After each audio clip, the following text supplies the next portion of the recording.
This is a test of my microphone for the announcements. Hello, check 1, 2, 3, 4, 5, 5, 4, 3, 2, 1.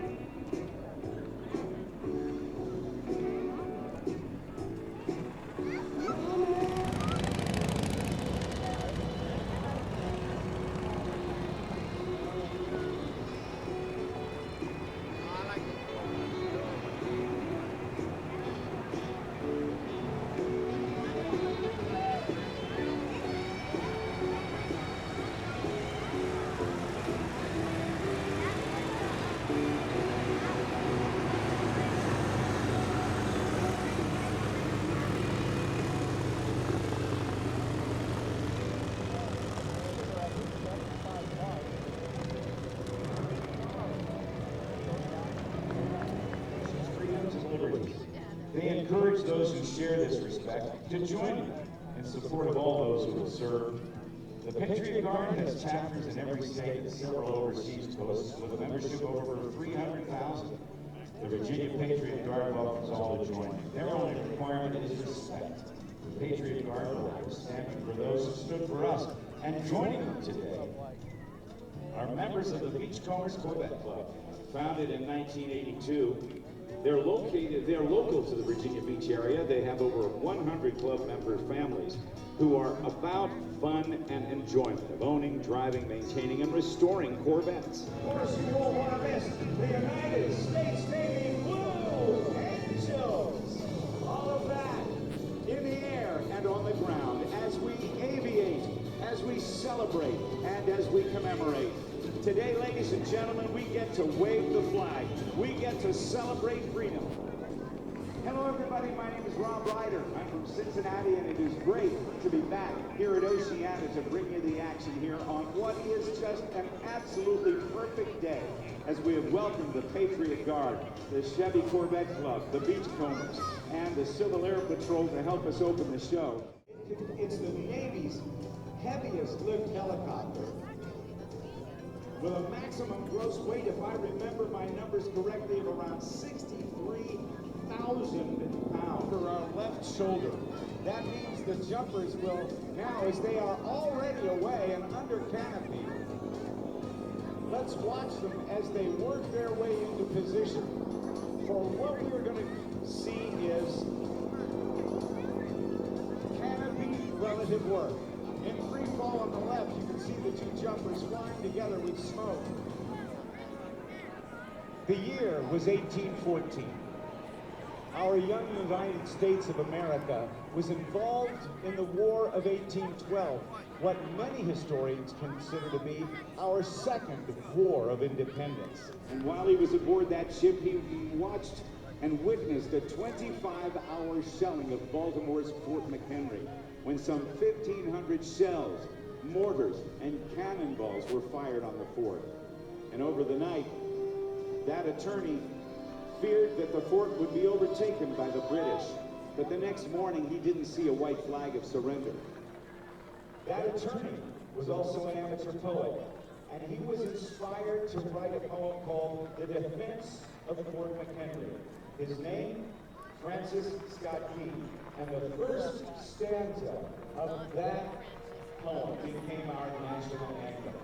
And as the Living Dogs now come in with the POW-MIA flag, in these very, very maneuverable canopies, let's give them a round of applause as they approach their touchdown. And if you're watching around the world, that video you saw was from yesterday's jump. Here to have become one. This is called canopy relative work, where the jumpers literally slide down onto almost the shoulders of the jumper below.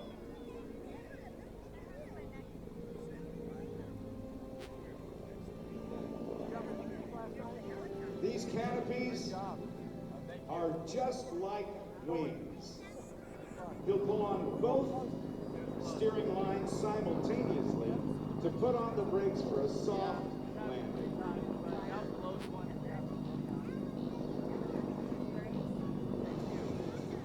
But when they're under canopy, it's relatively quiet.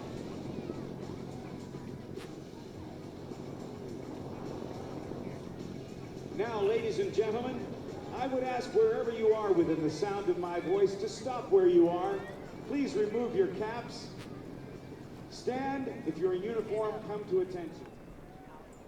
Oh, can you see by the dawn's early light what so proudly we hailed at the twilight's last gleaming, whose broad stripes and bright stars through the perilous fight o'er the ramparts we watched were so gallantly streaming, and the rocket's red glare, the bombs bursting in air, gave proof through the night that our flag was still there.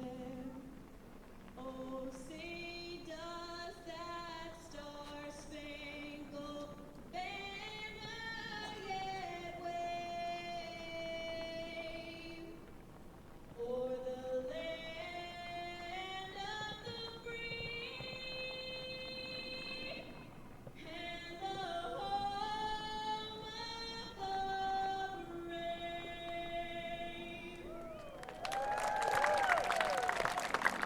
Thank you, Rosamund, very much. A wonderful job. And let's now make some noise as the American flag approaches the drop zone.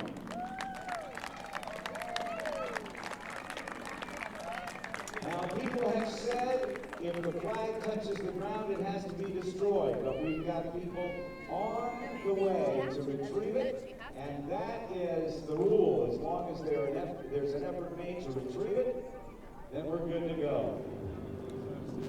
Their technicians locate, identify, render safe, and explosively dispose of foreign and domestic ordnance. These jumpers will come out. There will be some differences in the parachute jumping that you're about to see. The leapfrogs jumped with canopies that had about 200 square foot air wing area. And they get a pretty good forward speed of close to 30 miles an hour with a canopy like that. They are often tasked with carrying equipment sometimes equal to their own body weight. So they have very large canopies with a much slower forward speed.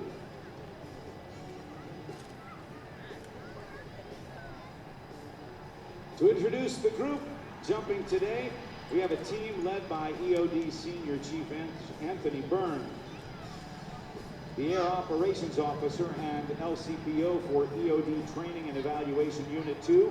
He's joined by EOD Master Chief and CMC of EOD Mobile Unit 2, Mike Dial.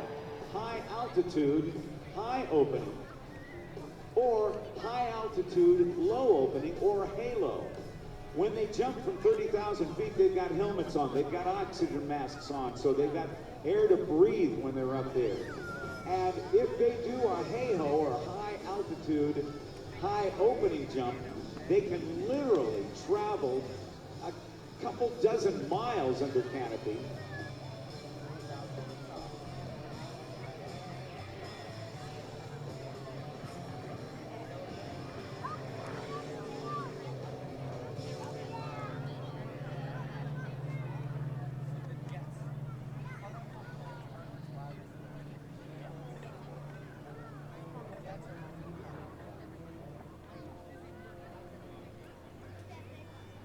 And in the direction downwind, opposite the direction they're going to land. And with the wind coming out of the northwest, I should say the southwest, they will fly northeast, the direction they're going now. And then they'll get closer to the ground and they'll make a right turn. They will turn another 90 degrees and into the target and into the wind, giving them more controllability at low forward ground speeds. I was told by one of the jumpers yesterday that they got to about 1,200 feet and there was a temperature inversion and they couldn't get down. They were stuck at that altitude for a while. Spacing's good except for the guy on the end. Tail end Charlie's got a little...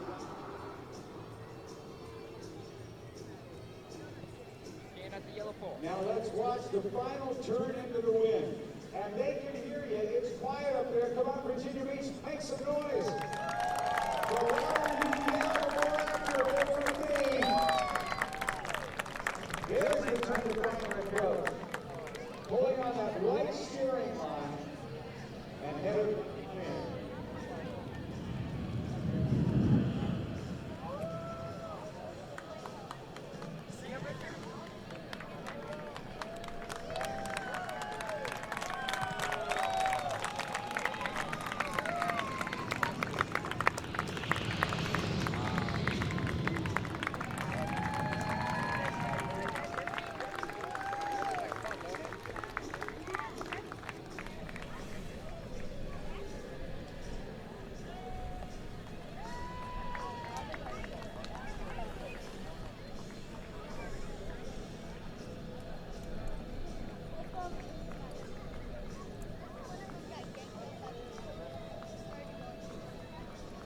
One more jumper to get down on the ground. All 7 others have landed safely. Watch him go down on those steering lines as he puts on the brakes. Full tiptoe landing. Ladies and gentlemen, a big round of applause today for EOD Training and Evaluation Unit 2. And on the left, the jump aircraft, Sea Dragon MH-53. That's what